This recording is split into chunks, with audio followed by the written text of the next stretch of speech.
잠언 20장 1절에서 3절까지 다 같이 한 목소리로 말씀을 받들어 읽겠습니다. 포도주는 거만하게 하는 것이요 독주는 떠들게 하는 것이라. 이에 미혹되는 자마다 지혜가 없느니라.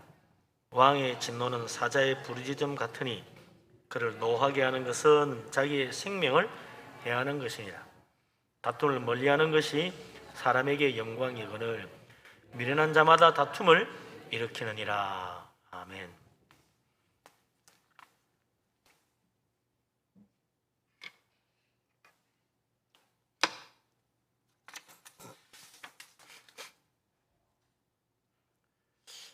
우리나라는 옛날부터 이 음주 가무를 좋아했다고 되어 있어요.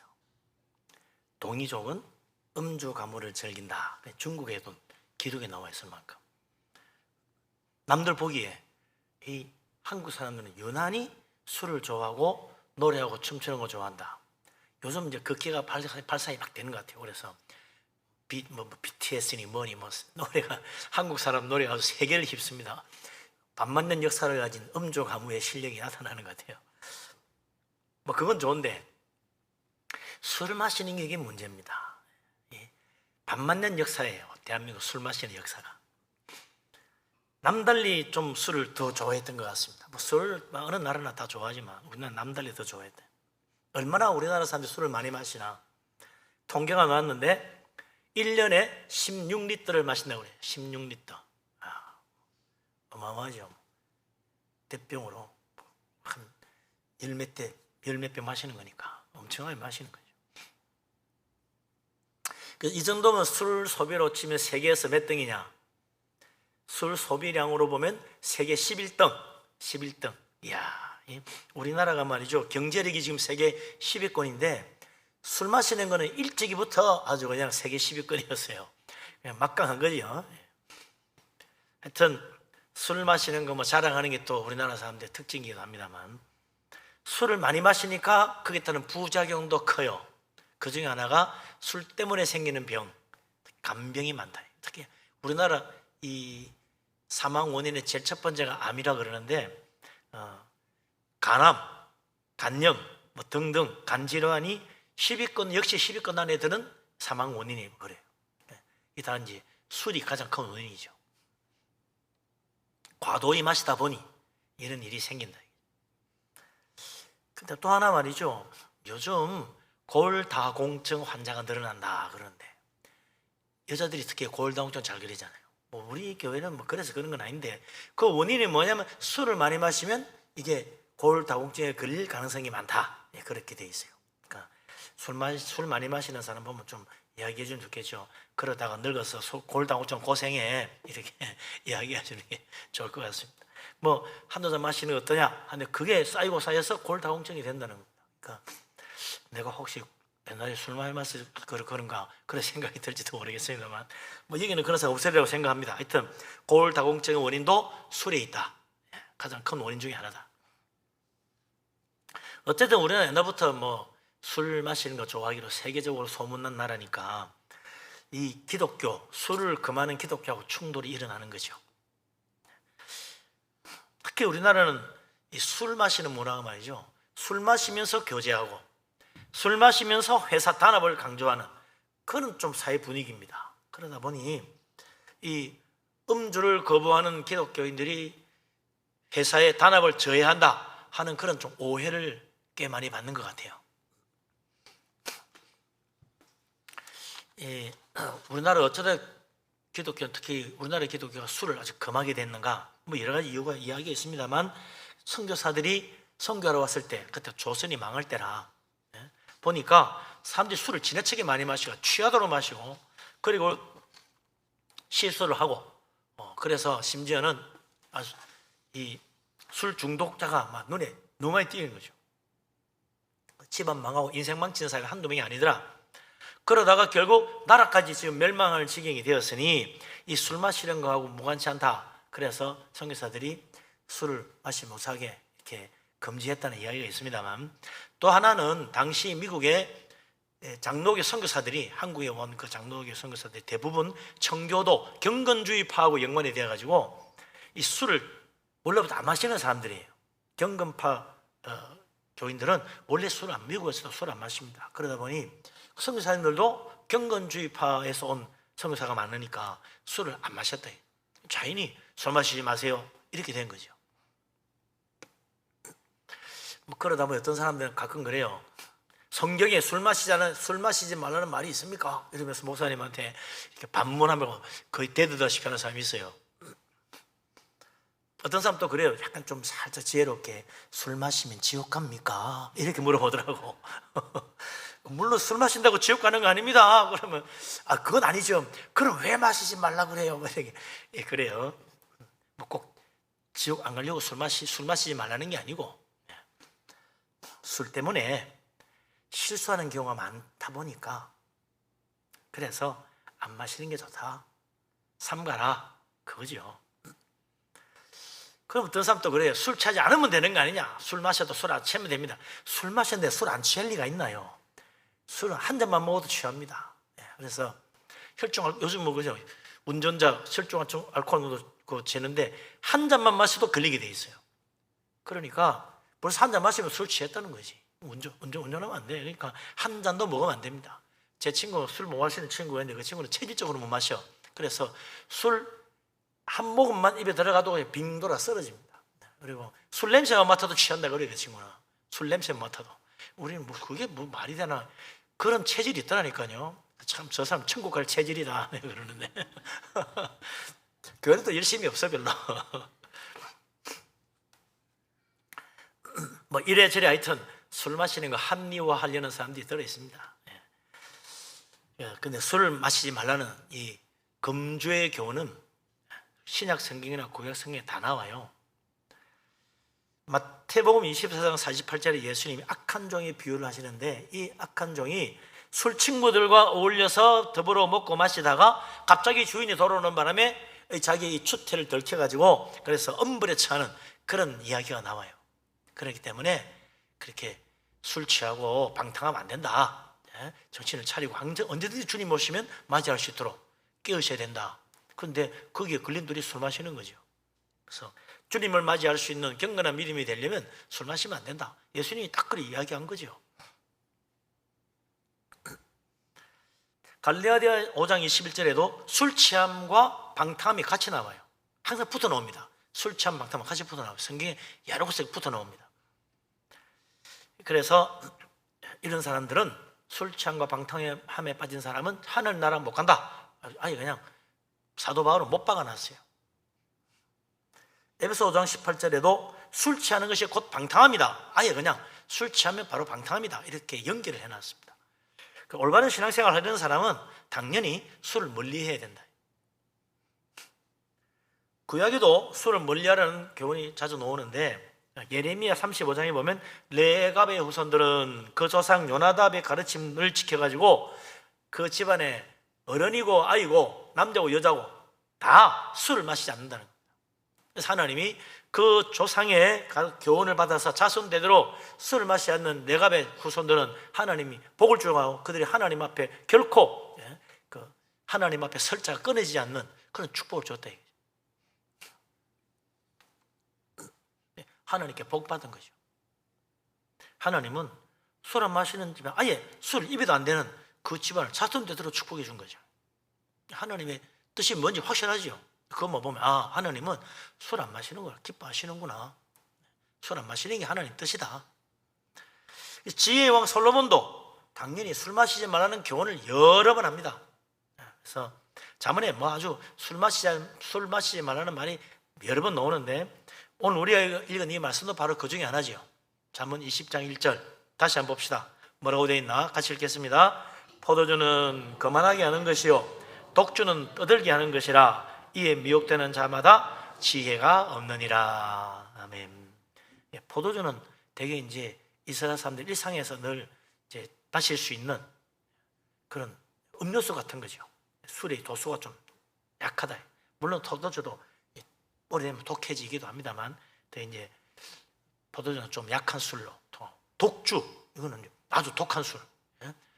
그런 거는 강한 술이죠. 그러니까 약한 술에부터 시작해가지고 독한 술까지 전부 다 이게 사람의 마음을 미혹하는데 거기 빠지면 지혜가 없다. 어리석은 인생 낸다. 다시 말하면 실패한다. 그런 말이죠. 인생이 실패한다는 이야기예요. 근데 뭐 성경에 보면 예수님도 술 마셨지 않냐 뭐 그런 이야기 합니다. 가나의 혼인잔치 포도주가 떨어지는 거 예수님이 물론 포도주까지 만들어 줬는데 뭐가 문제냐 뭐 그래요. 솔로몬은 포도주를 마시면 그만하게 되고 그런 뭐 지혜가 없다 그랬거든요. 바리새인들은 예수님 보고 세리와 죄인들의 친구고 술을 즐긴다고 비난했습니다. 그러나 성경 어디를 봐도 예수님이 술을 즐겼다는 장면은 하나도 안 나와요. 예수 술 마시고 취했다는 이야기도 한 번도 안 나와요. 예수님은 아예 술 입을 안 댔다고 봐야 됩니다. 그리고는 술로 포도주를 만들어줬지만 예수님이 그 술을 마셨다는 이야기는 없거든요. 그 바리새인들이 예수님이 술 마신다고 비난했지만 예수님이 직접 술 마셨다는 이야기는 안 나옵니다. 그렇기 때문에 예수님은 나시린으로 술을 멀리했다 하는 게 거의 확실해요. 이 술 마시는 것이 신앙생활의 걸림돌이라고 예수님은 여러 번 또 이야기하셨어요. 그래서 주님 오시는 날 인자가 올 때 주님을 맞이할 때 그 주님을 제대로 맞이하지 못할 사람들 중에 방탕함과 술 취함으로 마음이 둔해진 사람들, 이런 사람들이 인자 오는 날 주님 맞이하지 못한다고 그랬습니다. 뭐 같은 이야기죠. 또 우리가 잘 아는 예수님이 칭찬한 이 땅에서 여자가 낳은 사람 중에 가장 위대한 자 세례 요한은 아예 어머니 뱃속에서부터 나시린으로 빠져져서 일제 술을 마시지 말라고 하나님이 명하셨어요. 그러니까 이 세례 요한은 아예 술을 입에도 대지 않았다. 가장 경건한 사람이죠. 솔로몬이 포도주는 사람의 마음을 거만하게 한다. 독주는 사람을 떠들게 만든다. 참 표현도 잘한 것 같아요. 술 취하면 특징 중에 하나가 목소리가 커집니다. 말이 많아져요. 소리가 깽깽 소리 막 지르면서 어디 뭐 그냥 계속 떠들어대요. 쉬지 않고 떠들어대. 술 취함의 특징이라. 그런데 솔로몬이 또 뭐라 그랬어요? 거만함은 넘어짐의 앞잡이라 그랬잖아요.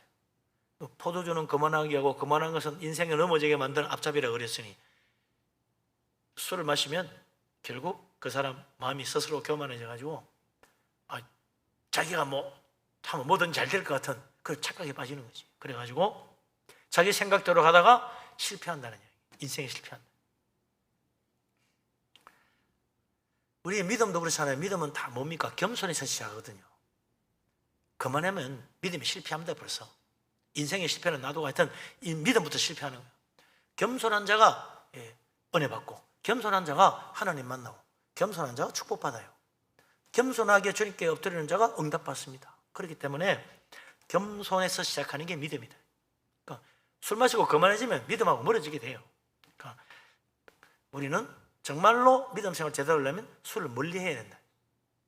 그게 기본입니다. 이 아무리 믿음 좋은 사람도 술을 가까이 하면 실패하게 돼 있다.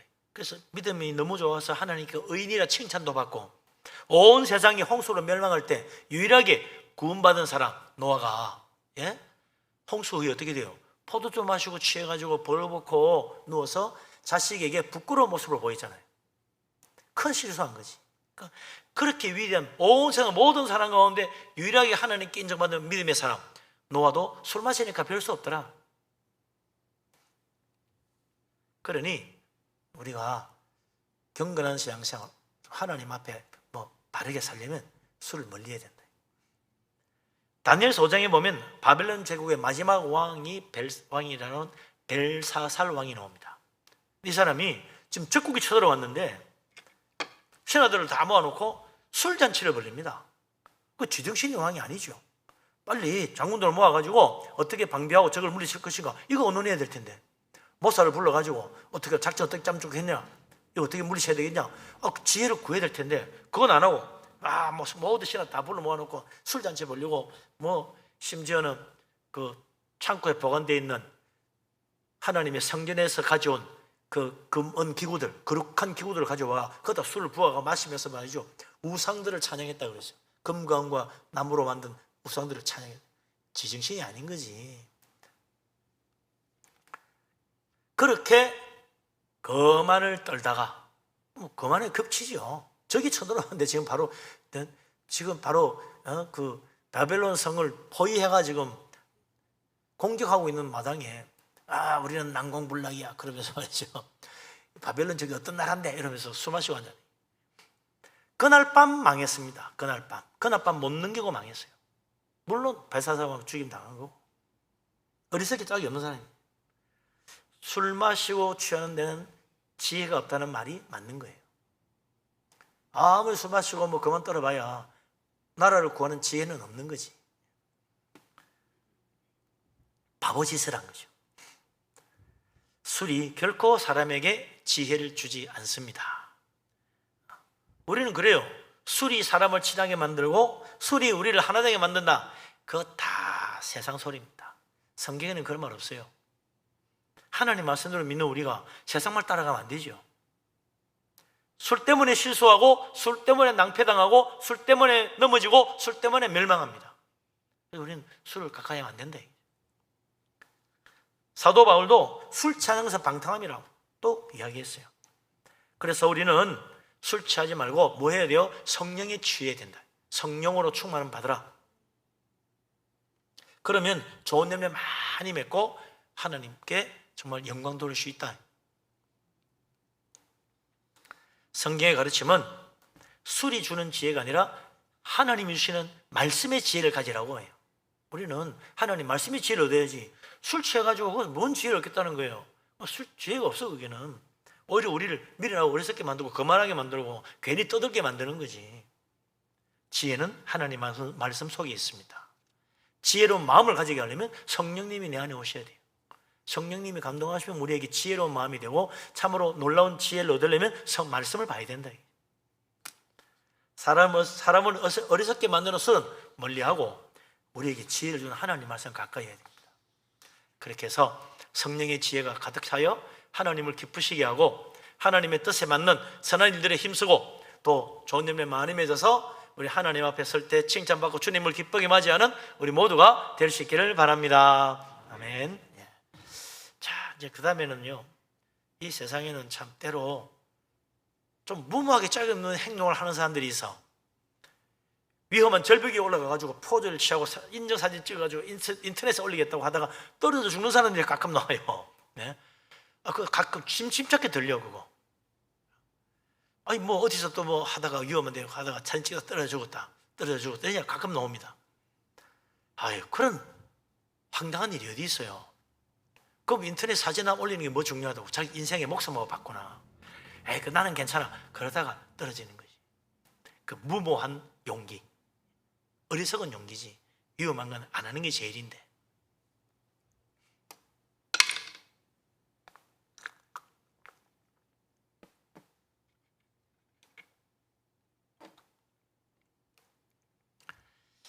그래서 어리석은 행동을 하지 마라. 그 중에 제일 어리석은 일이 뭐냐? 2절에 나옵니다. 솔로몬의 말 읽어봅시다. 2절. 왕의 진노는 사자의 부르짖음 같으니 그를 노하게 하는 것은 자기의 생명을 해하는 것이니라. 아멘. 왕이 뭐예요?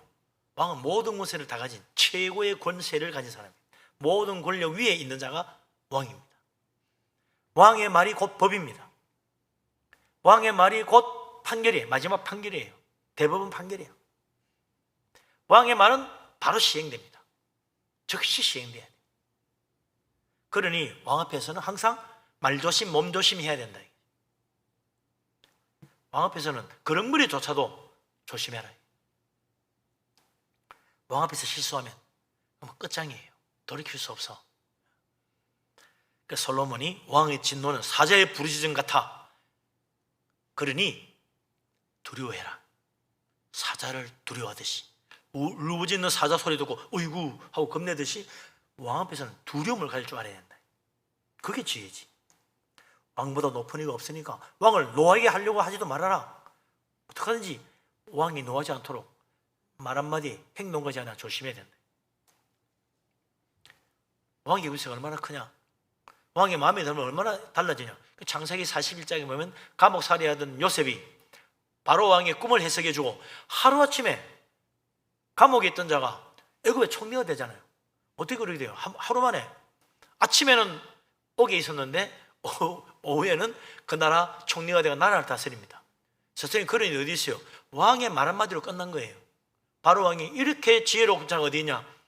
아무도 내 꿈을 해석하지 못하고 아무도 그 대비책을 못 내는데 이 요셉이 꿈도 해석하고 대비책도 내고 이 사람에게는 하나님의 지혜가 있지 않냐? 너 이제 내 나라를 다스려라. 너 내 총리로 임명하노라. 그거 즉시 시행되는 거예요. 한 달간 테스트 해보고 봅시다. 그런 거 없어. 왕이 명령해서 말했으면 끝난 거예요. 정말로 요셉이 그런 일할 만한 사람인지 능력을 알아봐야 되지 않습니까? 시험 한번 쳐보죠. 그런 거 없어. 바로 그냥 총리가 되는 거예요.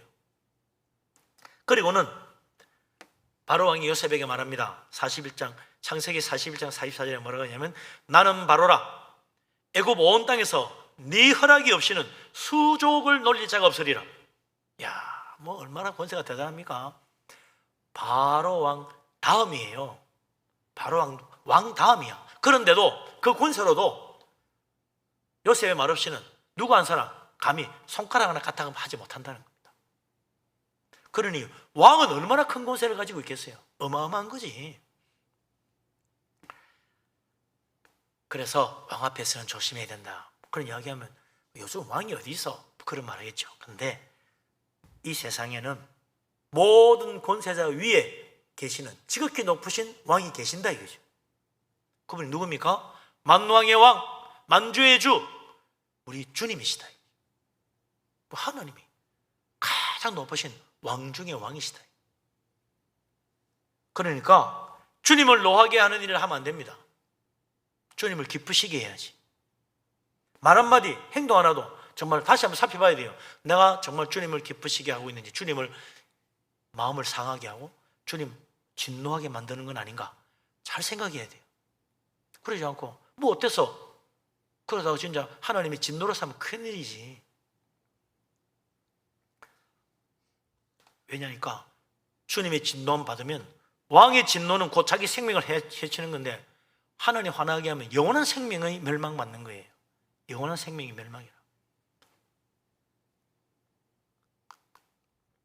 그러니까 우리는 하나님의 권세를 두려워할 줄 알아야 된다. 예수님도 그랬잖아요. 육신을 죽이고 더 이상 어떻게 하지 못하는 그런 권세자 두려워하지 말고 육신과 그 영혼까지 멸할 수 있는 바로 그분을 두려워하라 그랬어요. 그래서 우리가 정말 하나님 두려워해야 됩니다. 하나님은 우리의 몸과 영혼까지 다 영원한 멸망에 던져 넣을 수 있는 분입니다. 거꾸로 또 다시 말하면 그 하나님이야말로 우리의 몸과 영혼을 함께 영원한 천국으로 보내주시는 유일하신 분이다. 그러니 하나님 말씀에 귀를 기울이고 하나님 뜻을 따라 살아야 돼요. 요즘 왕이 없잖아요. 왕의 권세 어디로 갔어요? 요즘은요 법이 다스리는 세상입니다. 왕의 권세가 법의 권세로 옮겨졌어. 그래서 이제는 전에는 왕이 세상을 지배했지만 지금은 법이 세상을 지배합니다. 법대로 살아야 돼. 법 어기면 감옥 가는 거예요. 예? 왕의 명령 어기면 끝장이듯이 법을 어기면 끝장이야. 죽음이 이를 수도 있어. 그러니 법을 잘 지켜야죠. 근데 하나님 말씀도 그래요. 하나님 말씀이 하나님의 법이야. 우리 신앙인의 법은 하나님 말씀이에요. 법을 어기면요 그건 곧 하나님 거역하는 것 같아요. 그래서 하나님 말씀을 소중히 여겨야 된다. 하나님 말씀 따라 순종해야 된다. 하나님 말씀 어기면 하나님이 진노하시는 겁니다.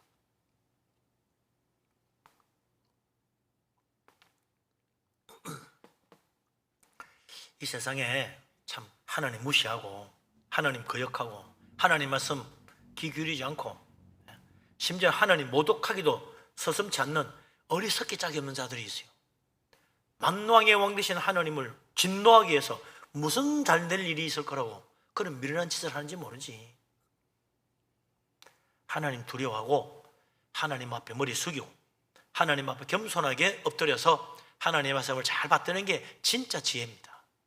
어리석은 자가 그 앞에 머리 들고 가봐야 뭐 좋은 게 있겠어요? 아무것도 없어요. 하나님 말씀을 나의 법으로 삼고 말씀대로 순종해서 정말 생명의 축복을 누리고 하늘나라 영광에 이르러서 우리 하나님의 상급받는 복된 사람 되시기를 주님의 이름으로 축원합니다. 아멘. 자, 마지막으로 솔로몬이 진짜 지혜로운 길이 뭔가 잘 보여줍니다. 3절 같이 한번 봅시다. 다툼을 멀리하는 것이 사람에게 영광이거늘 미련한 자마다 다툼을 일으키느니라. 아멘. 싸움 잘하는 사람은 누구예요? 깡패들이 싸움 잘하잖아. 깡패들은 기분 나빠. 보통 딱 벗어 새끼면 들어가면 문신이 꽉 새겨져가지고 겁나지요. 우와. 폼만 봐도 또 깡패들은 뭐라 그래요? 허리 어깨부터 쫙 부러져가지고요. 이런 사람들은 깡패 하잖아요. 덩치만 봐도 기죽어. 와, 저 한 방 맞으면 쓰러지겠다. 그 툭 하면 시비 걸고 툭 하면 싸웁니다. 그리고 자기 힘 자랑이에요. 그게 자기 실력이고 싸우면서 이겼다는 게 자기 자랑이에요. 그 자기 영광이야. 나 말이야 언제 어디서 뭐 어떻게 했는데 말이지 내가 그때 다 뭐 내 한 주먹에 다 해결해서 이거 자랑하는 거지. 싸움 잘하는 게 자랑입니다. 솔로몬은 말하기를 다툼을 일으키는 지혜가 없는 어리석은 사람이다. 다투지 말아요. 사람의 영광은 싸워서 이기는 게 아니다. 싸우지 않는 것이 사람의 영광이다. 우리는 내가 이번에 지나봐라 꼭 이겨야지 그러다가 패망합니다. 그게 인생 망치는 길이야. 안 싸우는 게 영광이야. 싸워서 이기는 게 영광이 아니라 싸워서 이기는 건 군인들이 싸워서 이기는 게 영광이에요. 우리는 싸워서 이기는 게 영광이 아니고 안 싸우는 게 영광이에요. 그 전쟁의 법칙을 적어놓은 손자병법에도 있잖아요. 싸운다면 반드시 이겨야 되겠지만 싸우지 않고 이기는 것이 최고다. 안 싸우고 이기는 게 최고라. 네? 다툼을 멀리하라 그랬는데 그게 뭡니까? 화평을 이루는 거죠. 화평케 하는 자가 하나님의 아들이라 일컬음 만다고 그랬어요. 자꾸 뭐 이래저래 싸우고 다투고 이러면 그거 하나님 아들의 모습이 아니에요. 하나님의 아들은 안 싸우고 화평을 이루는 거야. 싸울 만한데도 안 싸워. 진짜 하나님 아들이네. 그래 되는 것이. 저래도 화도 안 내고 안 싸우네. 이야 진짜 믿음 좋은 사람이야. 그래 되는 거예요. 그런데 뭐 싸우네. 뭐 별 수 없네. 뭐 이래 되는 거죠. 믿음 좋은 자한테는 별 수 없네. 그래 되는 거지. 그렇지. 별 수 없는 거지 그거는. 예? 그런 아무나 해. 안 믿는 사람도 싸워. 기분 나쁘면 싸우고 화나면 싸우고 수틀리면 싸우고 뭐 그러면 싸우는 거는 믿는 사람도 똑같은 거잖아. 그 믿는 사람 모습이 아닙니다. 우리 믿는 사람은 분명히 싸울 만한데 안 싸우네. 참 훌륭하네. 믿음 좋네. 우리 하나님도 감동하십니다. 우리 예수님은 이 땅에 뭐하러 왔어요? 다툼을 멀리하게 하려고 화평을 주러 오셨습니다. 예수님 탄생할 때도 천사들이 이 땅의 평화라 그랬어요. 이 땅의 평화. 그게 바로 하나님께 영광입니다. 하나님께는 영광, 땅에는 평화. 어떻게 다툼을 멀리하니까 그게 주님의 영광이 돼가지고 하나님 영광 받으시는 거예요. 하나님께 영광은 다른 거 아닙니다. 다투면 영광 깨져요. 다투지 않고 화평을 이루어야 하나님 영광이 된다. 그 주님을 뭐라고 그래요? 평화의 왕이라. 예수님 평화의 왕입니다. 승리의 왕이 아니라 평화의 왕이요. 싸워서 이기는 것보다 평화로 이기는 거예요. 예수님 어떻게 평화를 이루셨나? 십자가 지시고 평화 이루었어요. 예수님은 재판 받을 때도 다투지 않았어. 너무 이거 재판 자리라니 그렇잖아요. 옳고 그름을 다투는 게 재판입니다. 그래서 뭐 하도 텔레비에 자주 이렇게 영장이 나오니 안 나오니 하고 뭐 하는데 그 보면 그런 말 많이 나오잖아요. 다툴 여지가 있다. 그러면 재판에 가서 할 말이 있을 것이다. 뭐 이런 이야기잖아요. 다툴 여지가 있기 때문에 뭐 이런 이거 말싸움하는 거지. 그렇지. 누가 옳고 그런지 시시비를 가리고 다투는 거지. 다툼의 여지가 있는 거는 그거는 함부로 판단하면 안 된다. 뭐 그런 얘기 나오잖아요. 그건 벌써 화평이 아닙니다. 그 예수님은 재판 받으면서도 안 다퉜어. 시시비를 안 가려. 그러니까 빌라도 총독이 이상하게 생각했다잖아요. 왜 말을 안 하지? 저렇게 고발하는데도 자기 시시비를 가리고 자기 말로 다퉈야 될 거 아니야. 자기 옳다고 안 다투는 거야. 다툴 여지가 있는데도 안 다퉈. 그러니까 이상하다고 얘기했다. 그리고 묵묵히 십자가를 지러 가셨다. 모두 다 침뱉고 욕하고 하는데도 주님은 묵묵히 십자가 지셨어요. 그리하여 하나님의 의를 이루셨다. 하나님의 의는 다투지 않는 데서 이루어지더라. 그게 우리의 영광이에요. 그리스도인의 영광. 그래서 마태복음 12장 18절 20절에 보면 예수님을 가르쳐서 뭐라 그러냐면 하나님의 택한 종, 하나님이 기뻐하는 자를 보라. 그는 다투지도 아니하며 들레지도 아니하리니 상한 갈대를 꺾지 아니하며 꺼져가는 심지를 끄지 아니한다 그랬어요.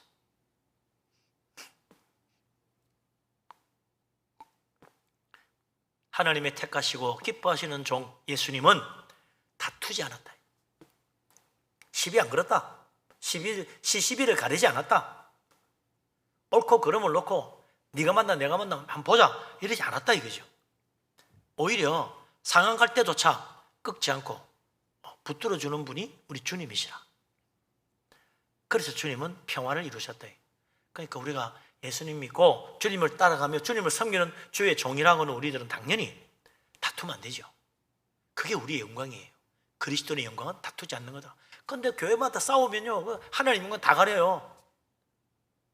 교회가 자꾸 싸우니까 아니 평화의 왕을 믿는다는 교회가 왜 자꾸 싸우지? 그럼 이제 교회 부흥이 안 되는 거야. 싸우는 교회는 다 문 닫게 돼 있어요. 화평해야 된다. 화평한 곳에 주님의 영광이 있고 사람들은 그 영광을 보고 죽게 놓는 겁니다. 다투는 자는 해치는 자야. 다 흩어버리는 사람입니다. 화평을 이루는 자가 모으는 사람이다.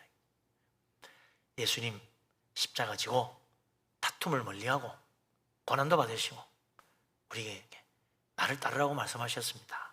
거기에 주님의 영광이 있더라. 하늘에 미리 땅에 떨어져 죽어서 많은 열매 맺는 것이 주님의 영광이었다. 우리도 주님 말씀대로 다툼을 멀리하고 정말 지혜롭게 하나님 말씀 순종해서 하늘의 상급을 받는 복된 사람 다 될 수 있기를 주님의 이름으로 축원합니다. 아멘. 기도합니다.